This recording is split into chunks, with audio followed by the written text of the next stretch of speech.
This is the Lake Windermere at the town of Ambleside in the Lake District.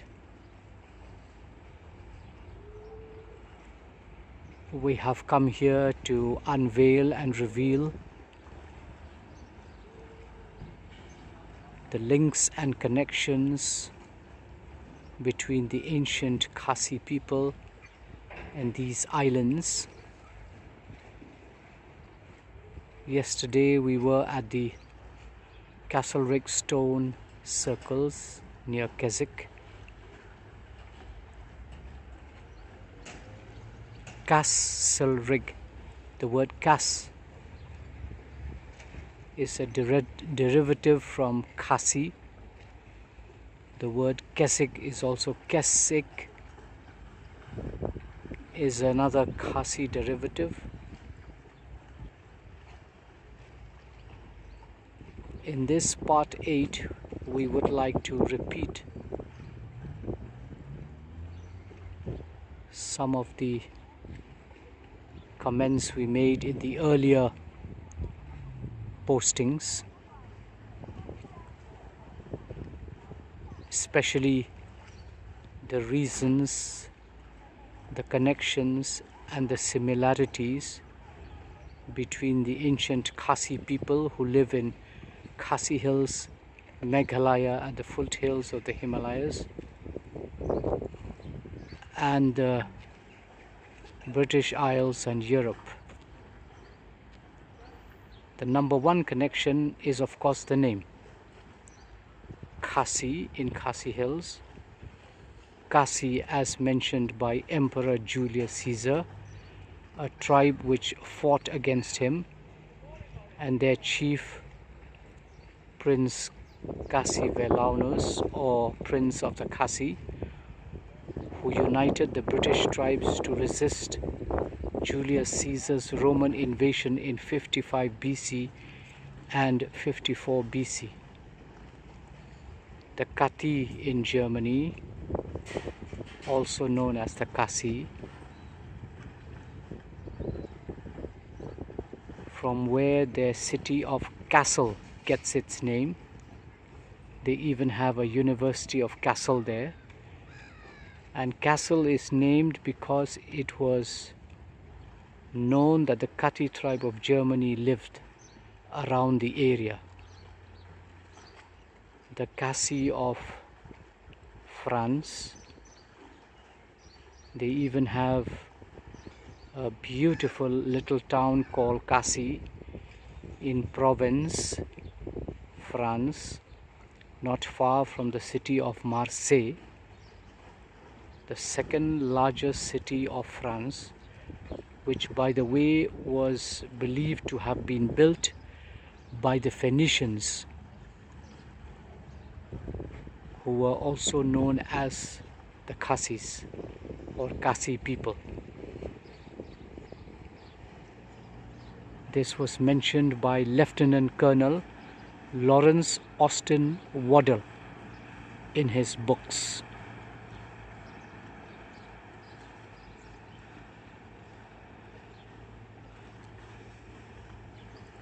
The second similarity or connection is that the Khassis of today are still matrilineal. In ancient Britain and most of Europe, the tribes then, Gaelic, German and British, were mostly matrilineal because they were all one and the same Khasi people who lived here. They gave their surnames through their mothers.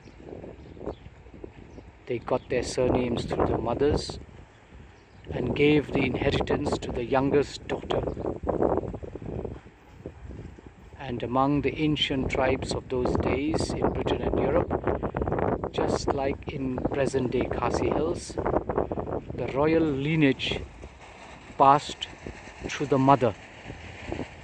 So it was not the son of the king who became the king. The third connection are the stones. No other tribe or people from ancient or modern times has ever claimed or shown the expertise to build stone circles, megaliths or monoliths. Only the Khasi tribe, which lives in Khasi hills at the foothills of the Himalayas, have ever claimed or have ever built stone circles, monoliths and monoliths from time immemorial. If you go to the Khasi hills, you will find stone circles and monoliths all over the place, even in front of houses in some cases. The stone circles of Mauplang, the monoliths of Sora or Cherrapunji are famous. There is even a monolith garden in Nartiang Jaintia Hills, a sister tribe of the Khasis, and they even celebrate a monolith festival till today.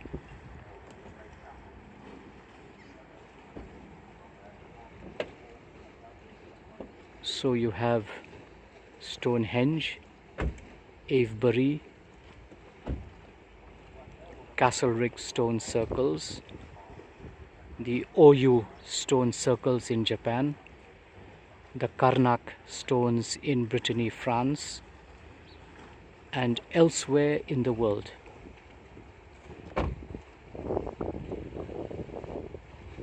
Because the Khasis arrived in present-day Khasi Hills 57,000 years ago, there was practically no one else then except those who stayed on in Africa and the Munda people who left 9,000 years earlier.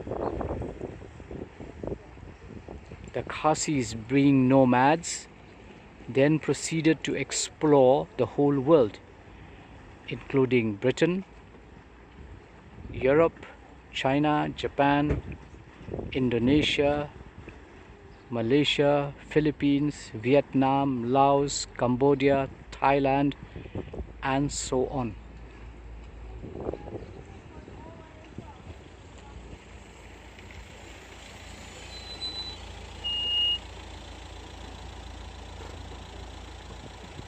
It must be recalled that only about 150 to 1,500 people left Africa all those thousands of years ago. So they were all related to each other.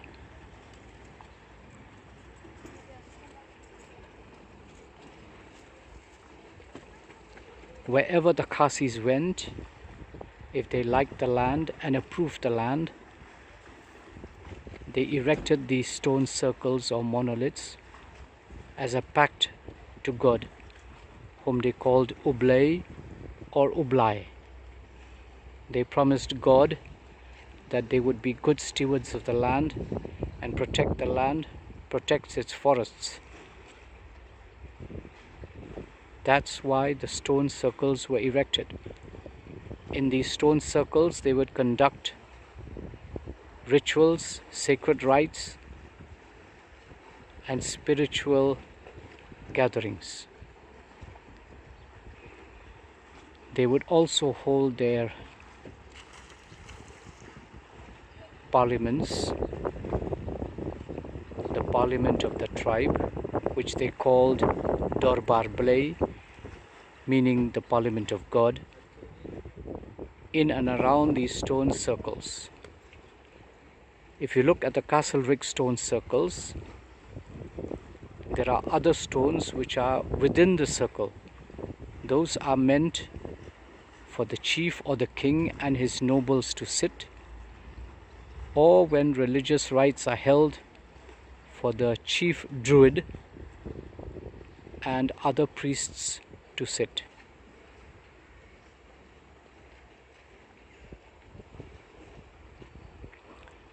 Number 4, the tartan shawls. The Khasis have worn tartan shawls for thousands and thousands of years. They have also woven them. Roman writers write about the tartan shawls which the Celtic tribes like the Cassi tribe wore while fighting them. They did not mention the word tartan because it was a word not in use in those days, but the description matches the description of a tartan shawl.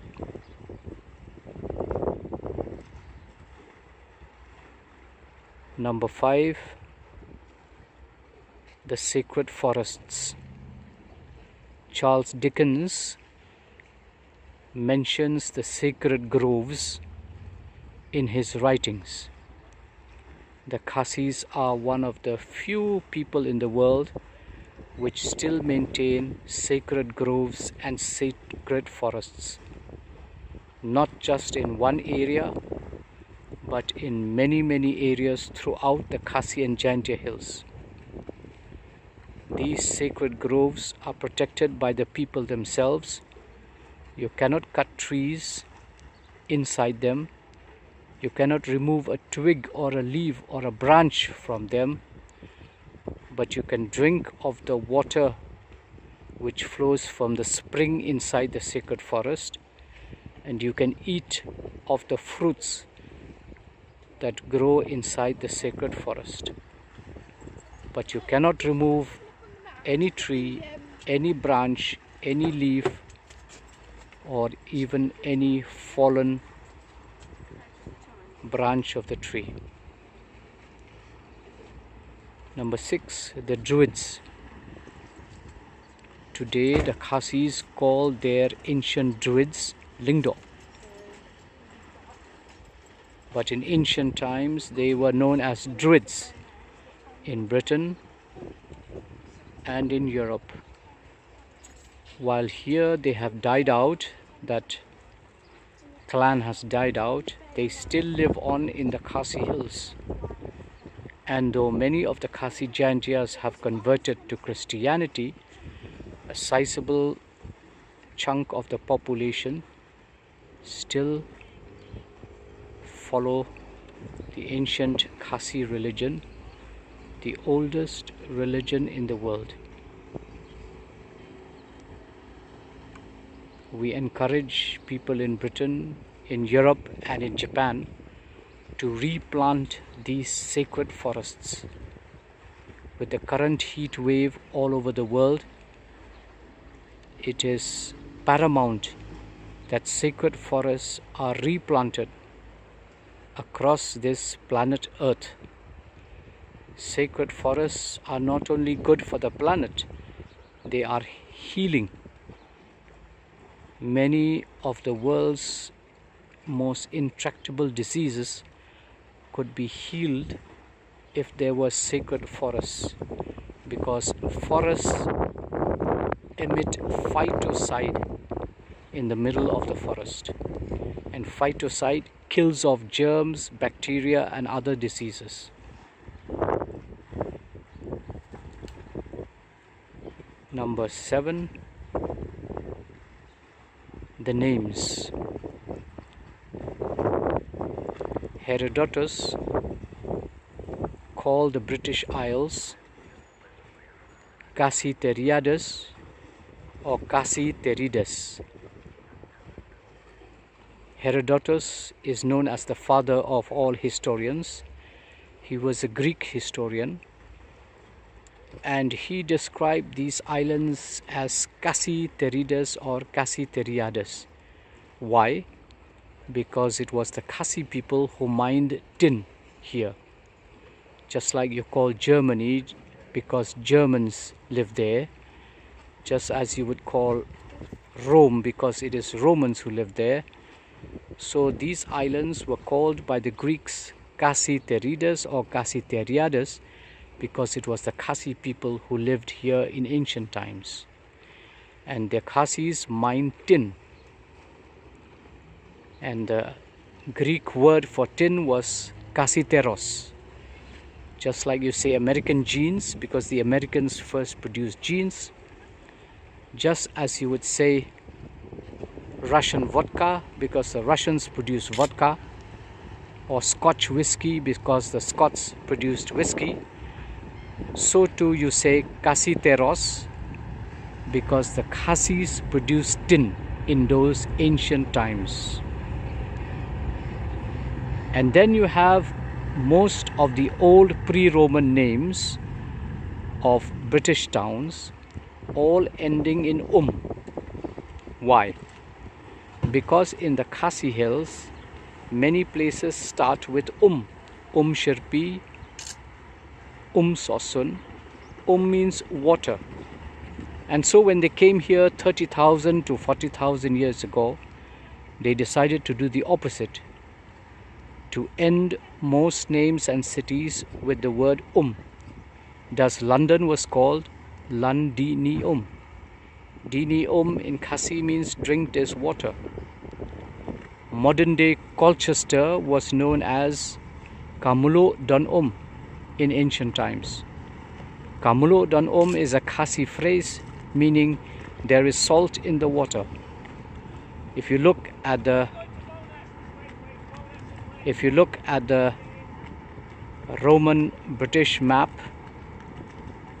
hanging in the British Museum, you will find most of the ancient towns in Britain were named with at its end. Means water in Khasi. Number 8.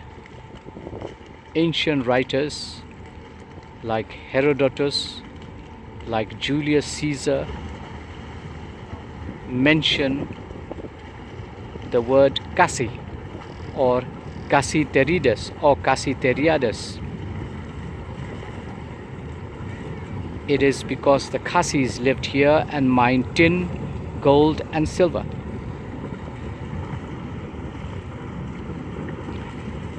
The Scythians called the Caucasus Mountains Khasi.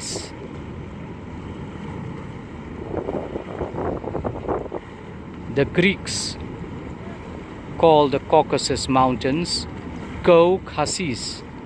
Go is wheat, and so the Khasis grew wheat in the Caucasus Mountains. Pliny the Elder, the Roman historian, in his book Natural History 77 to 79 AD, uses the Greek word Khasi to describe the Caucasus Mountains. The German city of Kassel, named because the Cassi people or Kati people lived in and around the area. The Cassioberry Park in London, named because it was the Cassi tribe who lived in and around the area. Google Friends of Cassioberry Park and you will find these friends, English friends, mentioning the fact that the Khasi tribe, ancient Khasi tribe, lived in and around Cassioberry Park in London. The Stanmore Obelisk at Brockley Hill, at the Royal Orthopedic Hospital in northwest London, has an 18th century obelisk where on the south side and east or west side you will find the words Cassi mentioned. They refer to the fact that the Khasi tribe lived near there.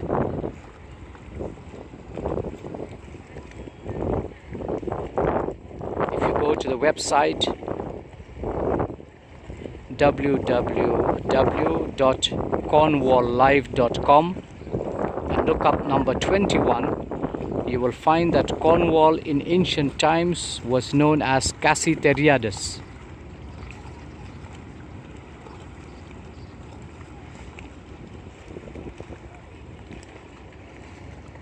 Number 9, modern writers. Lieutenant Colonel Lawrence Austin Waddell writes about the Phoenician origins of Britons, Irish, Scots and Anglo-Saxons, and he says that the first Phoenician kings were of Khasi title. Kindly read his books. This was a British and Scots genius. He was a member of the Royal Anthropological Institute, as well as an expert in Tibetan and Sumerian culture. Then you have William Camden, an English historian, mentioning about the Cassi tribe. You have also Charles Dickens. You have present-day Jean D. Matlock, who is now in his 90s, who researched for 10 years in the best libraries and universities of the US.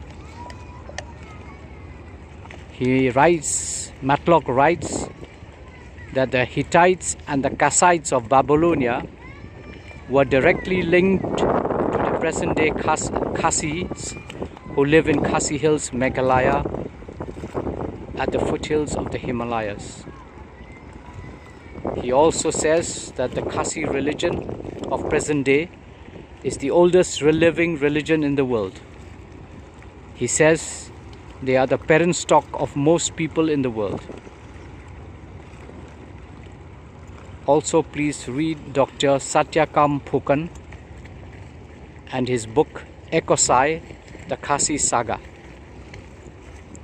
And then kindly research the Genographic project of National Geographic, where they conducted DNA tests on 92 living Khassis and found that they were at least 57,000 years old where they are now. That means they arrived where they are now at least 57,000 years ago.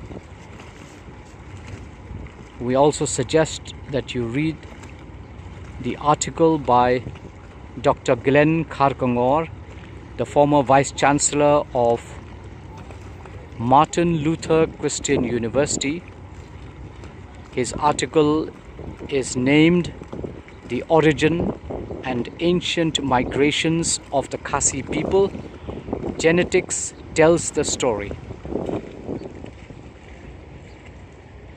And lastly, DNA. It was Dr. Spencer Wells and his team of scientists who led the Genographic project of the National Geographic Channel